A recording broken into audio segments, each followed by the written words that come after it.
do you believe health care is a fundamental right? But then this bill definitely goes away. You? I really addressed that. I addressed that, I thought, very thoroughly in the presentation I made. There is no right to receive health care. Sandra Fluke does not have the right to force me to pay for her contraception either. Okay?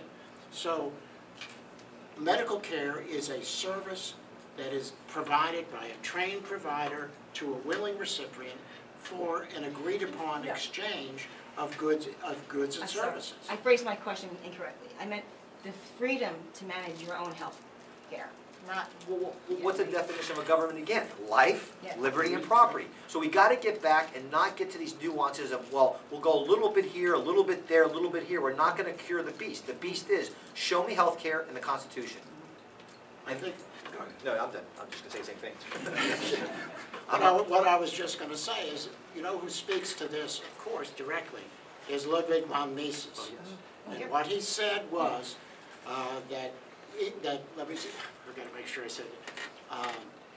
You cannot have a mixed economy. That's right. Because mixed economy is socialism by installment. Right.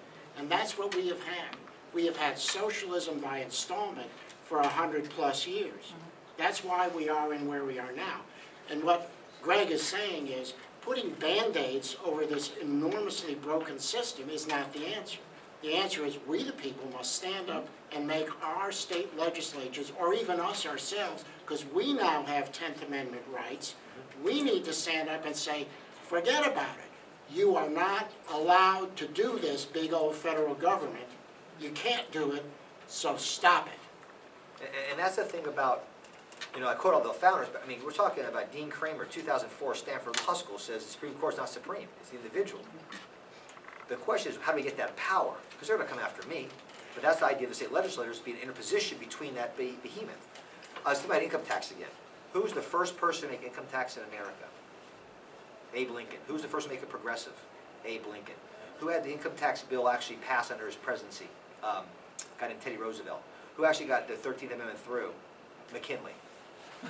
Okay? And it took effect in 13, the year, the 17th Amendment, which destroyed federalism. And that's why we talk about private property, hard currency, and personal liberty. That comes down to the core of this stuff. And if we, again, that's why it's so crucial. Here's the thing I had to look in the mirror for. I've been always voting the lesser of two evils, thinking my side was always right. And I have a quote here from Reagan, where Reagan goes, all these people want this left and right stuff. There's no left or right. It's either up or down, individual liberty or not. I wish he did it all when he's in office, but the concept is there. It's just no more this paradigm shift. If you look, since the Reagan Revolution, our federal government is 5.5 times bigger. Okay, and every time the government gets bigger, your personal liberty gets killed. So when we have this idea of how we're going to fix these things, it's hard. You see, the Keynesians want to have a mathematical equation. That's what he did in his book in 1936 to answer what von Mises talked about was these trillion decisions every day and this laissez-faire economy built. When we were truly laissez-faire from the 1870s to 1900s, get this, our economy grew at a 65% growth each decade. Our dollar from 1789 to 1913 increased 17% in value, when gold basically is our standard, sometimes silver. From 1913 to today, our dollars decreased 99%. The bailout was $800 billion. As of the date we have now, it's $27 trillion that we know about. Our unfunded liabilities are $222 trillion. That's more than 3 times the world's GDP. And we're arguing over a healthcare savings account. They want us to do that. They want, what can we do over here when we're ready to collapse? And they know it. And that's the frustrating part. This should not be Dr. Dan and Greg here answering this, you guys in this room. Where is Purdue? Where is Tillis? Where are they?